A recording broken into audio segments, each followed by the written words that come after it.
Эфирда хабарлар программасы исәнмесез, студияда Оделия Бурханова.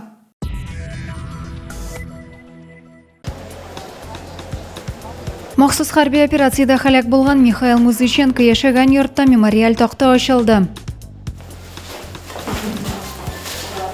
Зейн форум оешмасында эшләүчеләрнең беренче сыйныфка баручы балаларына бүләкләр тапшырылды. До этого я никогда их не выращивала, и в этом году это мой новый опыт. Хаваскер бакчачы Мария Гарепшина ел уңышын барлый.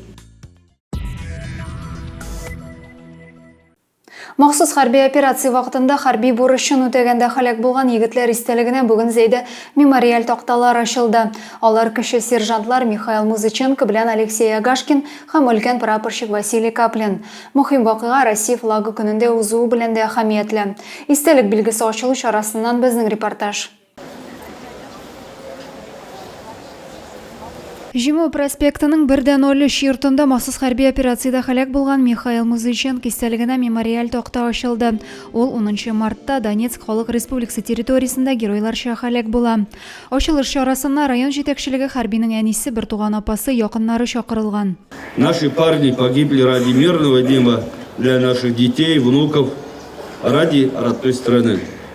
Память об их героизме будет в наших сердцах жить вечно. Михаил одним из первых поступил в мобилизационный резерв. Он всегда убывал на сборы. Он был настоящий герой. Спасибо вам огромное за воспитание такого сына. Кеше сержант Михаил Музыченко узган елның сентябрь айында мобилизация буенча махсус хәрби операциягә алына. Аңа кадәр Татнефтедор автомобиль юллары идарәсендә хезмәт куя. Батыр егет чын патриот хезмәткәр булуын җитәкчесе Фидаил Хайрнасов та билгеләп үтте. Хочу выразить слова благодарности маме, сестре, то, что на самом деле воспитали такого достойного мужчину, который не по направлению, не по повестке, а по своему собственному убеждению с первых дней начала проведения специальной военной операции принял для себя мужественное решение пойти и встать на защиту законных интересов нашей страны. Чарада катнашучылар Михаил Музыченконы 1 минут тынлык белән искә алдылар, аның истәлегенә тере чәчәкләр салынды. Оделия Бурханова, Максим Майоров, Александр Тимофеев, Зей хәбәрләре. Зей игенчеләре бөртеклеләрне урып җыюшын төгәлләде. Моны Казанда хөкүмәт йортында узган киңәшмәдә дә билгеләп үттеләр. Зей аграрийлары Татарстанда икенче булып бөртеклеләрне җыеп бетерде. Бу эшне беренче тәмамлаган Этнә һәм Зей районы хезмәтчәннәре хөкүмәт йортында узган киңәшмәдә традицион төстә Рөстәм Миңнехановка яңа иген уңышыннан пешерелгән ипи тапшырды. Район кырларыннан 92 000 тонна ашлык суктырылган, уңыш гектарыннан 26 центнер тәшкил итә. Зейн форум оешмасында укырга керүче балаларны бүләкләү чарасы соңгы елларда күркәм традициягә әверелде. Әтиянисе оешмада эшләүчеләрнең беренче сыйныфка баручы балаларына Татмедиа акционерлык җәмгыяте бүләкләре тапшырыла. Бу хакта тулырак киләсе видео язмада.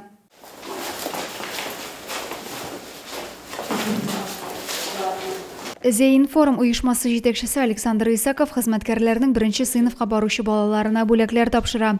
Быел Татмедиа бүләгенә 2 бала Сәфинә Бурханова белән Реналь Хаджаев лаек булды. Мәктәп портфеле белән булачак укучыларга уку кирәк-яраклары да бирелде. По доброй традиции Заинский информ акционерного общества Татмедиа ежегодно мы вручаем подарки первоклассникам, детям наших сотрудников, которые идут в 1 класс. В этом году у нас в 1 класс идут Хаджаев Реналь и Сафина Бурганова. Бүләкләр алучы балаларның сөенештән йөзләре балкый, һәркайсы тырышып укырга, тәртипле булырга сүз бирде. Балаларның гына түгел, бирде эшләүче әти-әниләрнең дә күңеле була. Оделия Бурханова, Александр Тимофеев, Максим Майоров, Зей хәбәрләре. Җәйге каникулларда тәмамланып, яңа уку елы башлана. Юл иминлеген тәэмин итүчеләр бу чорда аеруча игътибарлы булырга кирәклеген искәртә. Балалар арасында юл транспорт травматизмын кисәтү максатыннан Татарстанда профилактик чара үткәрелә. 21 августтан 10 сентябрьгә кадәр Татарстан юлларында ихтибар балалар чарасы уздырыла. Шушы чорда Зей автоинспекторлары балаларны йөртү кагыйдәләрен бозу очракларын кисәтү максатыннан автомобиль хуҗаларын тикшерәчәк. Балалар катнашындагы иң күп юл транспорт һәлакәтләре август-сентябрь айларына туры килә. Бу чорда мәктәп укучылары озын җәйге каникуллар тәэсиреннән аерыла алмый әле. Юлда куркынычсыз йөрү кагыйдәләре онытылган күнекмәләр дә искә төшми. Перед началом учебного года возле школы и детских садов инспекторы проверяют состояние улично-дорожной сети. Особое внимание уделено техническому состоянию школьных автобусов. А с 1 сентября посты ДПС будут приближены к образовательным организациям. Обращаясь к водителям, призываю соблюдать скоростной режим, особенно вблизи детских учреждений и пешеходных переходах. Пристегиваться ремнями безопасности и перевозить детей только в автокреслах. Балаларның юлларда яктылыкны кире кайтаручы элементлар белән булуы сорала, велосипедларда йөрүне дә тиешле таләпләрне үтәп башкару мөһим. Булар барысы да юлларда балаларның имин йөрүе өчен кирәк. Узган ялларда Яршаллы Әлмәт автомобиль трассасында 2 йөк машинасы бәрелеше.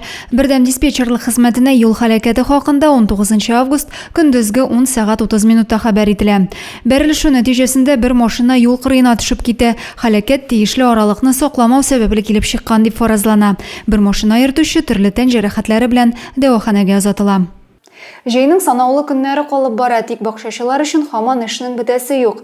Мирный бистәсендә яшәүче Мария Гарәпшина бакчасындагы яшелчәләр төрлелеген мол уңышны бездә күреп кайттык. До этого я никогда их не выращивала, и в этом году это мой новый опыт. Күпләргә таныш хәвәскәр бакчачы Мария Гарәпшина үзенең бакчасында ел уңышын барлый. Бакчачылык, орлык чәчү эше аның өчен гыйнвар аенда ук башлана. 3 теплицасын тутырып яшелчә, чәчәк, тәмләткечләр үстерә ул. Кыяр, помидор бурычны гына түгел, гади булмаган кәбестә сортларында очратырга була аның бакчасында. Капуста называется пакчой. Она очень необычная, китайская такая капусточка. Есть можно все, как стволик, так и сами листочки. Мария Гарәпшинаның кыярлары түтәлдә генә түгел, махсус савытларда да үсә. Кавын үсентесе дә шундый шартларда мул уңыш биреп утыра. Күп урын алмасын өчен җиләкләрне дә савытларга утыртам дип бакчачы. В бочке мы выращиваем и клубнику в этом году. Посадили ремонтантные сорта, вот в такие вот прорези сделал муж. Также он нетканный материал туда поместил. При поливе мы поливаем вот сюда в трубу. Сюда вода поливается и вода расходится по клубнике. Теплицадагы үсентеләр төрлелегеннән күзләр камаша, зәвыклы чәчәкләрдән алып төрле тәмләткечләргә кадәр бар. Апрельдә беренче кыяры өлгерсә, июнь ахырында ук бакчачы брокколи, пекин кәбестәләре, помидор уңышын җыя. Октябрь аенда ашау өчен хәзер кыяр үсентеләрен айыра. Вот эта рассада выращенная 2 недели назад. Сейчас я ее посажу. Огурцу нужно где-то 45-50 дней до плодоношения, так что в октябре месяце мы будем кушать. Яшелчә, җиләк, җимешне үстереп кенә калмыйча, озын кыш өчен әзерләү мәшәкате дә бар. Мария ханым хәзер исә яшелчәләр тозлау белән мәшгуль. Август айында бик күп эш бар безнең өчен.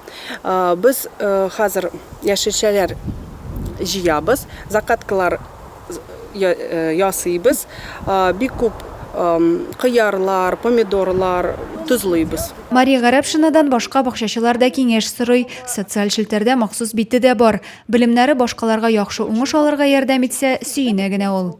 Адилә Борханова, Денис Сипатов, Зей хәбәрләре.